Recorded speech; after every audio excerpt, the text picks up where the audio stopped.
അങ്ങനെ വീണ്ടും ഒരു വീക്കെൻഡ് സാറ്റർഡേ, കഴിഞ്ഞ സാറ്റർഡേയുടെ ഞാൻ നാട്ടിൽ പോയിട്ട് തിരിച്ചു വന്നത്.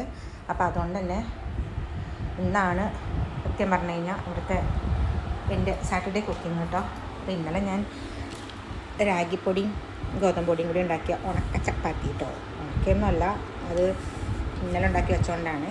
ചൂടാക്കി ഒന്നും കൂടി റഫാവും. പിന്നെ ചിക്കനും ചിക്ക്പീയും കൂടിയുള്ള ഒരു സ്റ്റ്യൂവും നമ്മുടെ സ്വന്തം സാലഡ്. ഇവിടെ സുലഭമായി മാൽദീവ്സിൽ സുലഭമായി, മാൽദീവ്സ് എന്ന് വെച്ച് കഴിഞ്ഞാൽ മാൽദീവിയൻ ഐലൻഡ്സിൽ സുലഭമായി കിട്ടുന്ന, എല്ലായിടത്തും അല്ല കേട്ടോ, കിട്ടുന്ന കുറച്ച് വെജിറ്റബിൾസാണ് കേട്ടോ.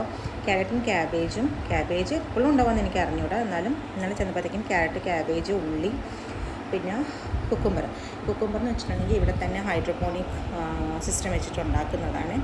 കടയിലും കിട്ടും, പക്ഷേ അത് അത്ര ടേസ്റ്റ് ഉള്ളതല്ല കേട്ടോ. പിന്നെ ഇച്ചിരി പാലും, പിന്നെ നമ്മുടെ സ്വന്തം ഉലുവ വെള്ളവും. അപ്പോൾ ഇപ്പോൾ ഇതൊക്കെ ഈ ചപ്പാത്തിയും രാഗിയൊക്കെ കഴിക്കാൻ കാരണം തന്നെ നമ്മുടെ ഹെൽത്ത് ഇഷ്യൂസ് വരുന്നതുകൊണ്ടാണ് കേട്ടോ. അപ്പോൾ ആദ്യം എല്ലാം വലിച്ചു വരുത്തിന്, പിന്നീട് എല്ലാം നമ്മുടെ ഹെൽത്തിന് പറ്റിയ രീതിയിലേക്ക് നമ്മൾ മാറ്റും. അപ്പോൾ stay healthy, be healthy, eat healthy. അപ്പോൾ അതാ ഇങ്ങനെ ചപ്പാത്തി ഞാൻ പാലിട്ട് കുഴച്ചതാണ് കേട്ടോ. കുറച്ച് കടല സ്റ്റൂൽ അങ്ങോട്ട് മുക്കുക,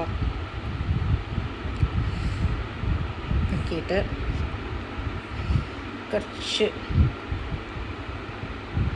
സാലഡിൻ്റെ കൂടെ അങ്ങോട്ട് വയ്ക്കുക. എന്നിട്ട്